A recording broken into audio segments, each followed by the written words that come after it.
Voilà, bienvenue à tous dans ce numéro de votre magazine Entretien.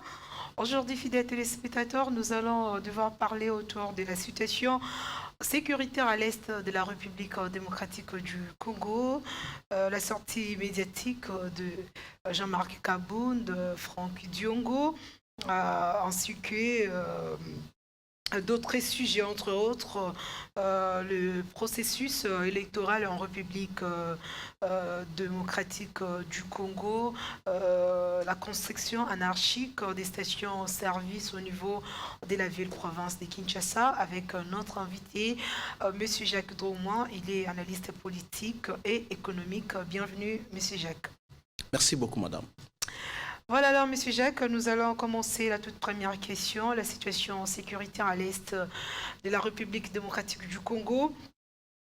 Depuis les débuts de la semaine, les habitants de Goma ainsi que de Bukavu ont envahi les rues pour demander le retrait de la MONUSCO dans cette partie. Alors, il y a eu de pertes en vies humaines enregistrées. J'aimerais un peu savoir comment vous jugez d'abord la position des populations de cette partie. Merci beaucoup, madame. Avant toute chose, il serait de bon augure que je présente mes condoléances à toutes ces familles qui ont perdu de l'air à la suite de ces revendications que nous considérons comme étant nobles, madame. Si vous analysez, vous suivez la situation qui se passe à l'Est dans notre pays, vous allez vous poser 1001 questions. Et je suis convaincu que vous n'aurez pas de réponse, madame. Vous savez que depuis qu'il y a instabilité à l'Est, il y a plusieurs décisions qui ont été prises. Et l'une des décisions fut la constitution de cette force internationale régentée par l'Organisation des Nations Unies, qui avait en son temps un nom et qui a par la suite changé de nom pour s'appeler aujourd'hui la MONUSCO. Madame, nous allons noter que 20 ans durant, pour ne pas dire 22 ans, que ces forces sont à l'est de la République démocratique du Congo. Cette force comporte ou compte en son sein environ 20 000 éléments, madame. 20 000 éléments pour un budget annuel estimé à environ 1,2 milliard de dollars américains. Madame, est-ce que vous imaginez? Mais 20 ans après, on constate que l'Est de la République reste le ventre mou en ce qui concerne la sécurité de notre pays. Il ne se passe pas une journée sans qu'on tue, sans qu'on égorge, sans qu'on éventre nos sœurs, nos frères, ainsi que nos enfants. Donc, madame, il était temps qu'à un certain moment, que cette population puisse s'élever comme un seul nom, un seul homme, afin d'exiger l'arrêt et le départ de cette force, parce que ça ne sert à rien, madame. Nous disons, c'est 20 000 hommes environ. 1,2 milliard de dollars américains comme budget annuel. Prenez le budget annuel de, excusez-moi, de nos forces armées, de la défense congolaise. Vous allez vous rendre compte que c'est 100 fois ces budgets-là. Mais pour quel résultat? Zéro. Donc, madame, nous sommes de ceux-là qui ont appelé au départ de cette force. Mais comme nous disons, ça ne peut pas se faire de manière brutale. Okay. Ça ne peut pas se faire sans préparation. Nous avons entendu certaines personnes dire qu'il y aurait déjà un plan de retrait. C'est une bonne chose. Il va falloir qu'on travaille, il faut qu'il y ait une période de transition. Période durant laquelle il y aura remise et reprise entre les forces armées de la République démocratique du Congo et les forces des Nations Unies. Pourquoi nous disons cela? Vous savez, madame, la nature a horreur du vide. Si aujourd'hui ces forces partaient telles que la population le veut, nous comprenons, c'est aussi un ras-le-bol, c'est un sentiment de ras-le-bol. Nous le comprenons, mais nous ne pouvons pas faire les choses de cette manière-là. Nous voulons tous que ces forces puissent quitter le Congo, mais il va falloir que cela se fasse dans l'ordre. Il y a un plan qui a été tracé, qu'on respecte ce plan-là et qui est remise et reprise avec les forces armées de la République démocratique du Congo afin qu'il n'y ait pas de vide que pourront profiter toutes ces forces négatives pour continuer leur sale besogne, madame. Alors, puisqu'on parle de l'Est de la RDC, ça fait aujourd'hui plus de 30 jours que Bunagana est toujours sous le contrôle de M23. On a vu la déclaration de certains chefs d'État au niveau du Kenya qui disaient que bientôt il y aura déploiement d'une force régionale pour soutenir le FARDC. Mais jusqu'à présent, nous souffrons, les populations de cette partie continuent toujours de pleurer. Mais madame, ça ne peut pas nous étonner outre mesure, madame. Quelque part, on va se poser la question de savoir de qui se moque-t-on. On se moque du peuple congolais, madame. Bunagana nous a été pris sous la barbe de la MONUSCO. Bunagana, je répète, Bunagana nous a été pris sous la barbe de la MONUSCO. Bien évidemment, il y a la complicité avérée de l'Ouganda et du Rwanda, parce que au moment où nos forces étaient sur place, ces forces armées rwandaises déguisées en mouvement de rébellion, que vous appelez vous M23, ont pu entrer par l'Ouganda afin d'attaquer nos forces par derrière. Voyez-vous, madame? Donc nous disons, le départ de la MONUSCO se justifie davantage, eu égard à tout ce que nous sommes en train de vivre, madame. Donc, Bunagana continue à être entre les mains des Rwandais, mais comme j'ai dit, et je ne cesserai de le dire, il n'y a que nos forces armées de la République démocratique du Congo qui peuvent libérer cette partie du territoire. Pour y arriver, madame, voyez-vous la hauteur des moyens disponibilisés pour cette force de 20 000 hommes?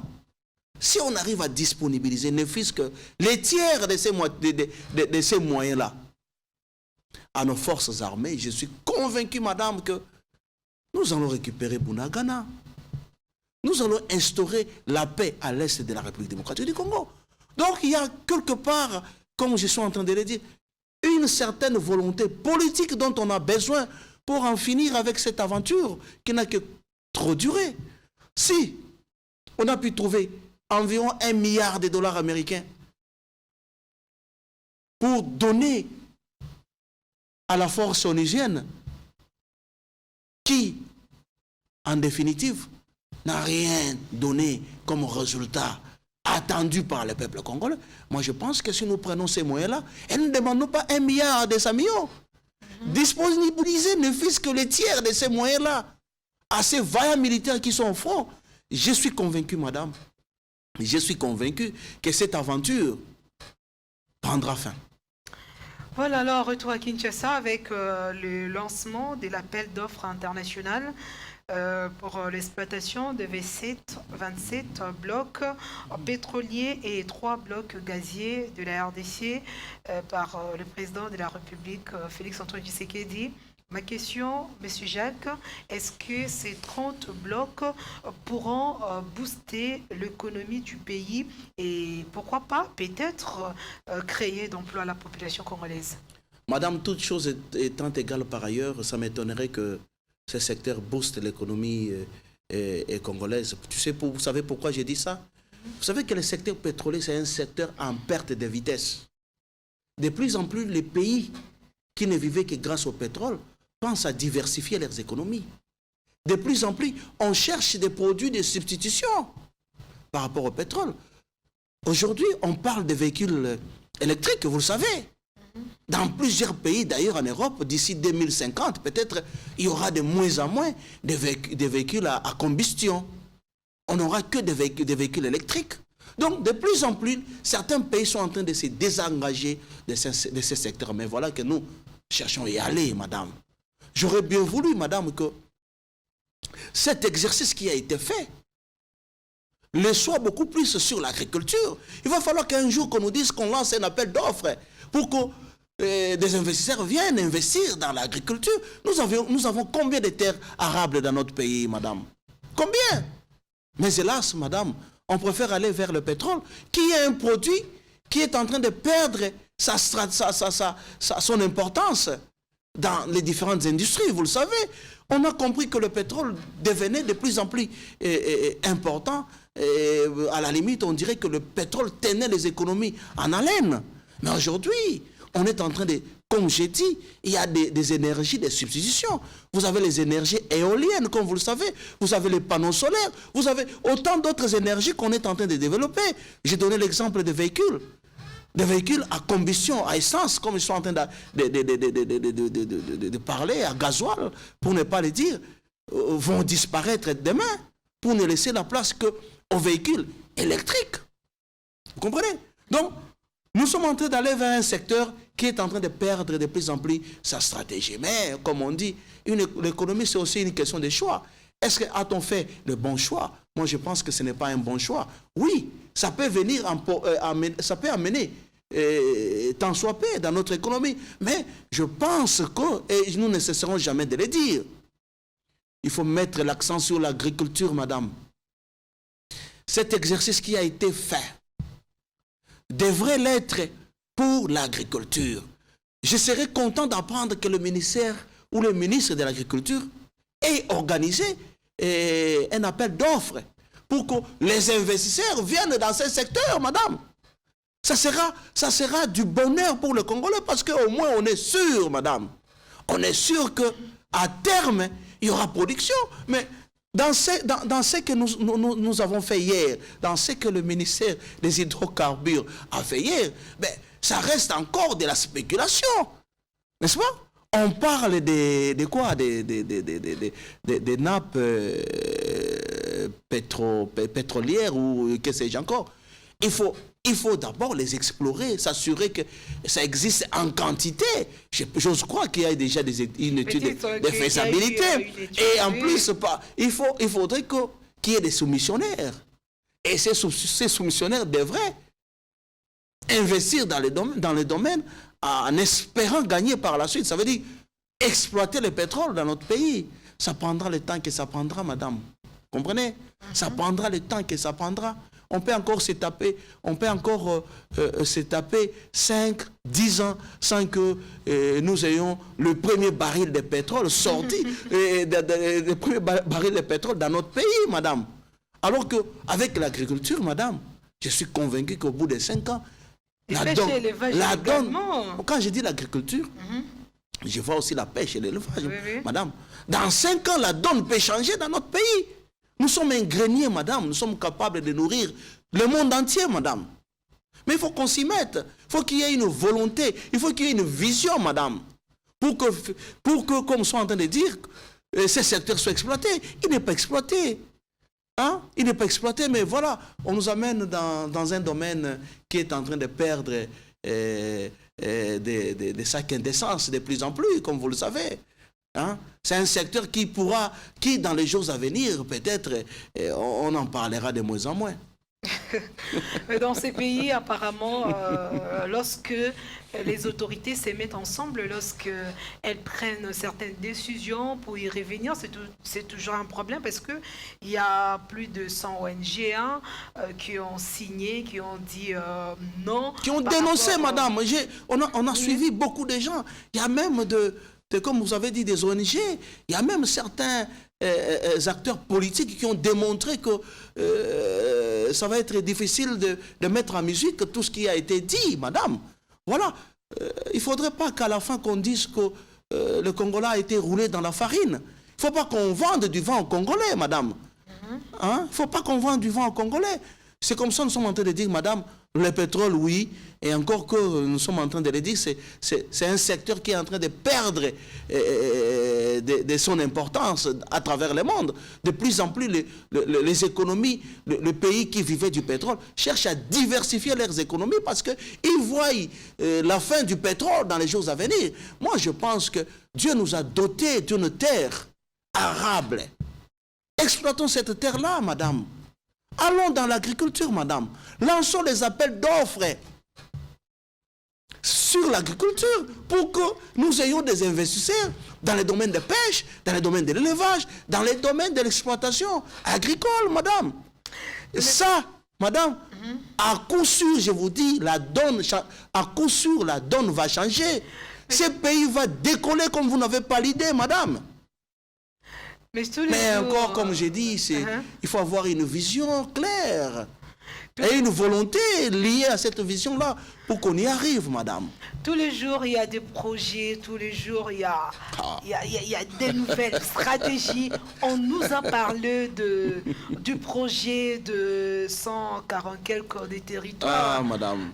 Jusqu'à présent... Mais voilà les problèmes. C'est ça, rien. Comme nous disons, les projets, c'est pas ce qui manque dans ces pays. Il y en a plein. Dans tous les tiroirs des ministères, vous avez des projets. Vous avez des programmes. Vous savez qu'à l'époque du maréchal Mobutu, il y avait un programme qui faisait de l'agriculture la priorité. Et des priorités, madame. Mais notre problème, c'est quoi? C'est la mise en application. L'applicabilité, madame. Nous parlons beaucoup, madame. Nous promettons beaucoup, madame. Mais nous réalisons de moins en moins, madame. Voilà tous les problèmes. Commençons d'abord par appliquer ce qu'on a déjà décidé. Commençons par là, avant de nous vendre d'autres projets.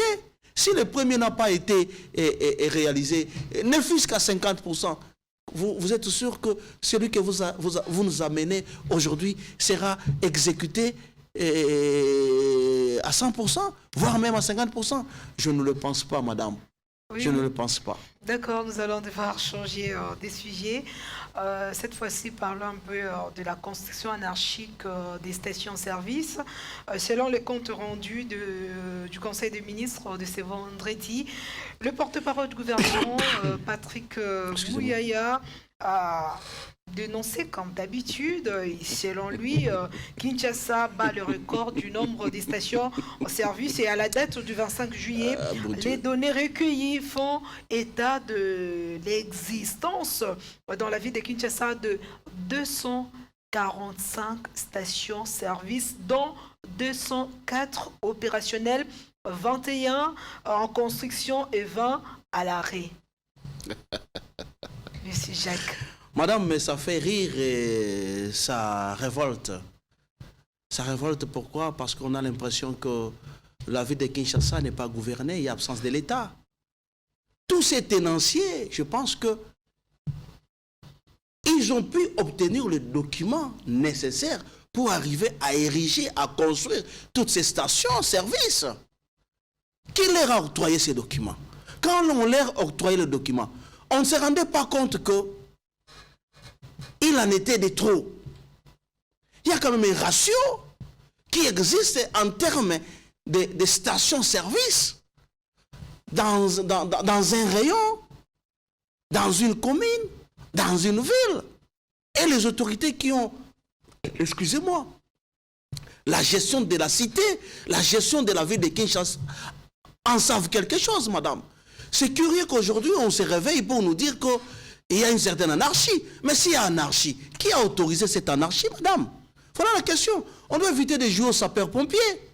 On a brûlé la maison, mais finalement, on est les premiers à crier, à appeler les pompiers pour venir éteindre le feu. C'est exactement c'est à quoi nous assistons, madame.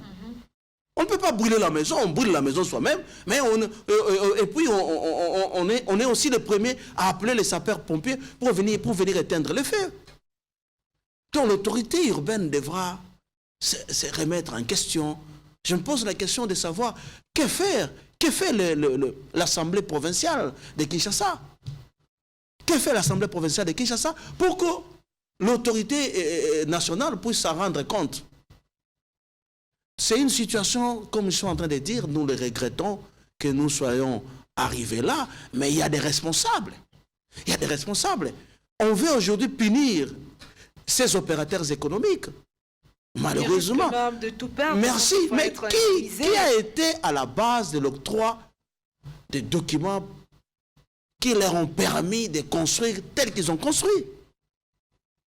En conclusion, madame, l'absence de l'État fait mal dans la ville de Kinshasa. L'absence de l'État fait en sorte que demain, il y aura des victimes. Et j'ose croire que quand ils vont fermer toutes ces stations-là, qu'ils considèrent comme étant anarchiques, il y aura des indemnisations. Parce que ces opérateurs économiques ne les ont pas construits de leur propre chef. Ils ont reçu des autorisations à cet effet, madame. Donc, on doit savoir à quoi s'en tenir. Dénoncer l'anarchie, c'est une chose. Mais y mettre terme en indemnisant ces personnes que je qualifie des victimes, c'est une autre chose. Et déjà, on ne respecte même pas la distance. Aujourd'hui, madame, je l'ai dit, il y a un ratio. Il y a un ratio qui est connu, les standards sont connus. On connaît le nombre de stations qu'on doit avoir par rayon, par superficie. On connaît. Comment on en est arrivé là? Je vais te donner un exemple, madame. Quand vous passez vers l'échangeur, en l'espace, je crois, d'1 kilomètre, vous avez pratiquement plus de 7 stations-service. Vous en avez plus de 7, madame. Comment on en est arrivé là, madame? Et quand il y aura incendie, c'est à ce moment, on va crier, on va venir présenter ses condoléances, on va chercher à récupérer politiquement l'affaire pour montrer qu'on est à côté de la population, madame. Moi, je pense que c'est sorcier. Excusez-moi de le dire, c'est sorcier. Il va falloir qu'on fasse les choses autrement. On ne peut pas poursuivre que le lucre dans tout ce que nous faisons. On ne peut pas poursuivre que le lucre. La vie des Congolais passe par-dessus tout. Dans tout ce que nous faisons, nous devons nous poser la question de savoir, est-ce que nous protégeons la vie des Congolais? Avec ces stations-là, ce sont des bombes à retardement, madame. Ce sont des bombes à retardement. Nous connaissons parfois les comportements de certains Congolais lorsqu'il y a des manifestations politiques. Ça peut vite se transformer en bombe, comme on dit, ce sont des risques imminents que la population congolaise en général et quinoise en particulier est en train de vivre, de courir. Voilà, madame. Alors, M. Jacques Domois, l'actualité nous oblige. Quelle lecture faites-vous par rapport à tout ce qui se passe entre... je vois, vous êtes en train de sourire, je ne sais pas pourquoi, entre Félix Tshisekedi, le président, et Jean-Marc Kabound. Je considère ça comme étant un exercice de la démocratie. Nous sommes en démocratie. Même si vous appartenez à une famille politique, lorsque vous trouvez que finalement vous ne partagez plus la même vision, vous êtes appelé à vous séparer, n'est-ce pas? Bon, chacun a son style, chacun a sa façon de faire. On a suivi dans toutes ces sorties médiatiques certaines dénonciations. Il y a eu autant de dénonciations. Mais maintenant, c'est au procureur général de la République de s'en saisir pour apporter de la lumière. S'il y a des dénonciations, ça veut dire que quelque part il y a des problèmes. S'il y a des problèmes, c'est au PGR de nous dire, est-ce que toutes les dénonciations qui ont été faites par toutes ces personnalités sont-elles vraies? Voilà, si c'est vrai, eh bien, il va falloir prendre les mesures qui s'imposent, madame. Hein? On a appris beaucoup de choses que je ne voudrais pas répéter ici. Et ces choses sont-elles vraies? Sont-elles fausses? Ça, c'est une chose. Mais comme nous disons, quand il y a dénonciation, le travail du PGR, c'est de s'en saisir d'office afin de mener des enquêtes pour en savoir un peu plus. Et si ça s'avère vrai, comme nous sommes en train de le dire, il va falloir que des sanctions juridiques ou judiciaires puissent suivre, madame. Puissent suivre. Sinon, madame, on aura dénoncé. D'aucuns pourront parler de dénonciations, comme on dit, des imputations dommageables. D'autres pourront dire non, ce ne sont pas des imputations dommageables. Ce sont des faits avérés. Alors, c'est au PGR de nous clarifier là-dessus. Ne dit-on pas qu'il n'y a pas de fumée sans feu, madame? Mais Monsieur Jacques, comment vous jugez la démarche de l'Assemblée nationale? Jean-Marc Abound a été livré sans toutefois être attendu. Madame, moi je pense que c'est un acharnement pur et simple. Ça, c'est l'occasion de les dénoncer de la manière la plus catégorique. N'est-ce pas? Monsieur Jean-Marc Abound n'a insulté personne. Monsieur Jean-Marc Abound, oui, il est reproché du fait qu'il a tenu ses propos en dehors de l'hémicycle. Mais ce sont des propos qui sont tenus chaque jour par différentes personnes. Je pense qu'on devrait suivre la procédure à la matière. Monsieur Jean-Marc, il y a une procédure qui existe. Le règlement d'ordre intérieur en parle. On devrait suivre la procédure. Dès lors qu'on a violé cette procédure, nous tirons la conclusion qu'il s'agit tout simplement d'un acharnement. Un acharnement qui ne dit pas son nom. Combien de députés ont fait des déclarations plus incendiaires que les déclarations de M. Jean-Marc Abound, sans être inquiétés, sans qu'on ait à lever leurs immunités, madame. Donc nous disons, nous sommes en démocratie, on doit garantir la liberté d'expression, d'opinion et de pensée. Ce n'est pas parce que quelqu'un a dit le contraire de ce que vous pensez que vous devez chercher à le punir d'une manière ou d'une autre. C'est antidémocratique, madame. Voilà, alors avant de finir, parlons à présent du processus électoral en RDC. Monsieur Jacques, aujourd'hui, si on peut commencer déjà à compter au bout de doigts, nous avons plusieurs candidats présidents de la République. Ma question est celle-ci. Est-ce que c'est important de se disperser, même si on sait que nous sommes en démocratie, mais aujourd'hui, les combats de toutes ces personnes, c'est que le président actuel puisse quitter le pouvoir. Mais comment il va quitter le pouvoir pendant qu'il n'y a pas d'attente entre les opposants? Madame, avant d'abord de parler de la pléthore des présumés candidats à ces postes-là, il va falloir que les élections soient organisées, madame. Aujourd'hui, quelle est la situation? Est-ce que la CENI peut dire aux Congolais le niveau de préparation de ces élections-là? Voyez-vous? Il y a encore beaucoup à faire. Est-ce que les élections seront-elles organisées à temps réel? C'est ça la question. Mais s'il y a des candidats, il y a déjà des personnes qui ont des prétentions par rapport à ces postes-là, ben madame, nous sommes en démocratie. Qu'on ait 1000, 1 million, dès lors que les gens estiment qu'ils remplissent les conditions et qu'ils ont les capacités intellectuelles et financières pour briguer ces postes-là, nous ne pouvons pas les leur refuser, madame. Oui, c'est vrai. Stratégiquement, il peut y avoir dispersion de forces, d'énergie, de voix. Oui, mais aussi, ça permet à cette démocratie de vivre, madame. Donc, pour moi, je trouve ça de bonnes guerres qui aient autant de candidats. Ça va permettre à cette démocratie de vivre. Mais encore, comme j'ai dit, il va falloir que ces élections puissent s'organiser à temps réel. Et il ne nous reste plus assez de temps. Du côté de la CENI, on a l'impression que c'est encore un silence radio, madame.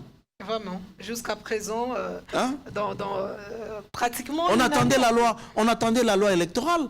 Elle a été élaborée, on attend la promulgation. Mais une fois que la promulgation sera faite, il va falloir qu'on nous déballe les calendriers, madame. Qu'on nous déballe les calendriers. Hein? Jusque-là, j'ai l'impression que nous sommes encore dans un profond sommeil qui ne dit pas son nom, madame. Et ça inquiète, madame. Le président de la CENI, Denis Kadima, qui a déclaré ici lors de l'entretien avec Jeune Afrique que la population ne comprendra pas qu'il y ait un nouveau glissement, c'est-à-dire que pour lui, il n'y aura pas de glissement, c'est-à-dire qu'il y aura madame, moi j'interprète autrement les déclarations de monsieur Kadima. J'ai comme impression que monsieur Kadima prépare les Congolais au glissement. C'est ça l'impression que nous avons, parce que sur le terrain, nous ne voyons rien, madame. Il nous reste combien de jours, madame? Ce pays a la dimension continentale, madame. Ce n'est pas du jour au lendemain que vous allez commencer à déployer le matériel. C'est comme ça que nous sommes en train de dire, madame. Il est grand temps qu'on nous... D'abord, comme j'ai dit, même la loi électorale n'est pas encore promulguée, madame. Il faut qu'on promulgue cette loi-là. Et si on la promulgue pas, c'est parce qu'il y a des problèmes. Je ne sais pas, je ne pense pas. Plus ça va traîner, plus ça met l'organisation des élections en danger, madame. On risque de glisser, madame. Et si nous glissons, ça ne sera dans l'intérêt des personnes, madame. Gâteau comme d'habitude. Merci beaucoup, ça ne sera dans l'intérêt des personnes. Tout le monde aura à perdre qu'à gagner s'il n'y a pas organisation des élections, madame. Surtout le pouvoir aura à perdre parce qu'il sera obligé de composer avec toutes les forces. Tout sera remis en cause. On risque de nous amener dans la théorie des tabula rasa, madame. Même la CENI risque d'être remis en cause, madame. Voyez-vous? Donc, ça sera du gâchis. Travaillons pour organiser les élections à temps, afin qu'on ne perde pas du temps, madame. Merci, M. Jacques Dromois. Merci, madame. Voilà, c'est la fin de ce magazine d'entretien. Je vous rappelle les principaux sujets. Nous avons parlé de la situation sécuritaire à l'est de la République démocratique du Congo, la sortie médiatique de Jean-Marc Kabound, le lancement de l'appel d'offres internationales pour l'exploitation de 27 blocs pétroliers et 3 blocs gaziers de la République démocratique du Congo, ainsi que le processus électoral avec notre invité. Je rappelle, il est analyste politique, M. Jacques Dromois. Je vous remercie encore. Et économique, j'aime bien. Voilà, merci à vous qui nous avez suivis. Je vous dis merci et je vous retrouve la semaine prochaine avec le même plaisir. D'ici là, portez-vous bien. Au revoir.